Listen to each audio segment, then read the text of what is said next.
Ассалаумағалейкум достар. Сендермен мен KZ Free Fire. Неге достар? Неге деп қоясыздар? 3 ай бойы менде видео шықпады. Бүгінгі тақырып екіге бөлінеді. Біріншісі Free Fire жайлы, екіншісі өзімнің өмірім жайы. Ендеше кеттік. Бірінші Free Fire жайлы ақпаратым алогты тегін берет деген видеолар өте көп болып кетті.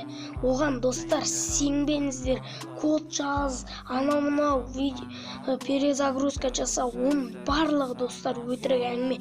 Сенбеңіздер, Free Fire ондайға алданбайды да, және оның бәрін түзейді достар. Өмірім жайлы айтып кетсем, менің өмірімде мен неге 3 ай бойы видео шығармадым. Оған әрине кешірім сұраймын, бірақ та менің соткам сынып қалды. Қазір экраннан міне көріп отырсыздар. Енді достар, енді мен күнде видео шығарып тұрамын. Хотя экран сынды, бірақ та ол істейді. Сондықтан достар, сіздерге видео күнде шығарып тұрамын. Достар, видеоға лайк басамыз, комментарий жазамыз, және ешкімге ешқашан сенбеңіздер. Сіздердің алог алу өз қолдарыңызда, донат жетіп өздеріңіз алуларыңызға болады достар. Ондай өтірік сауалдарға мүлде сенбеңіздер. Ондай мен талай рет істедім.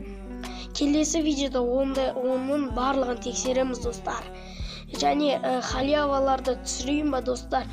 Егер түсір деп айтсаңдар достар, мен барлығын түсіремін. Достар, давайте. Қош сау